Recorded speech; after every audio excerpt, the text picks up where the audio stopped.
પાળીયાદના ઠાકરની મહંત સાથે પરંપરાગત પધરામણીની શોભાયાત્રાનો કાર્યક્રમ યોજાયો।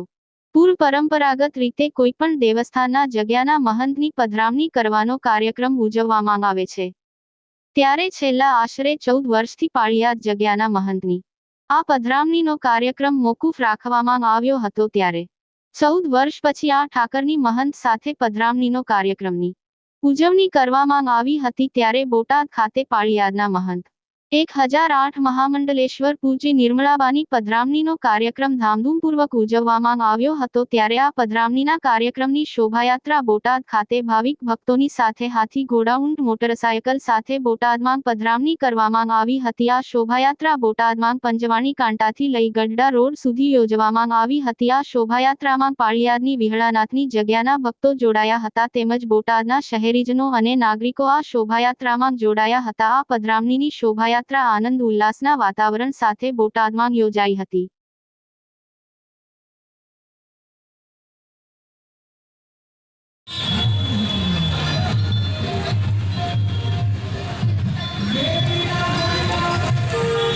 આજે 14 વર્ષ બાદ બોટાદ શહેરની અંદર પાળીયાદના ઠાકરની પધરામણી રૂપે ભવ્ય શોભાયાત્રા નીકળી છે, જેમાં દરેક સમાજના લોકોએ શોભાયાત્રાની અંદર જોડાય અને ભવ્ય ઉત્સવની સાથે શોભાયાત્રા નીકળી છે। હાથી ઘોડા પાલકી જય કનૈયા લાલકી હાથી ઘોડા સાથે દરેક સમાજના લોકો અત્યારે આ શોભાયાત્રામાં જોડાણા છે। 14 વર્ષ પછી ઠાકરની બોટાદની અંદર પધરામણી થઈ છે। જય વિલાનાથ।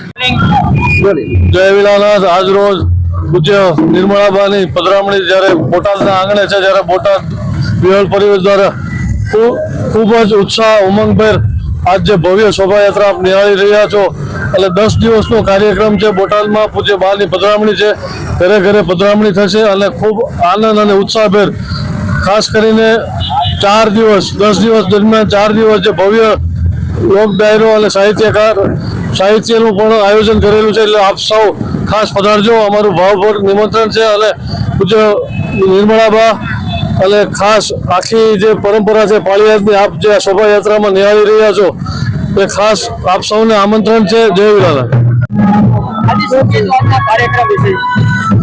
જય વિલાનાથ। બોટાદમાં 12 તારીખથી 21 તારીખ સુધી પધરામણીનો પ્રોગ્રામ છે અને ભવ્ય સ્વાગત કરી રહ્યા છે, એ બદલ સૌનો આભાર અને ખૂબ રાજીપો વ્યક્ત કરું છું।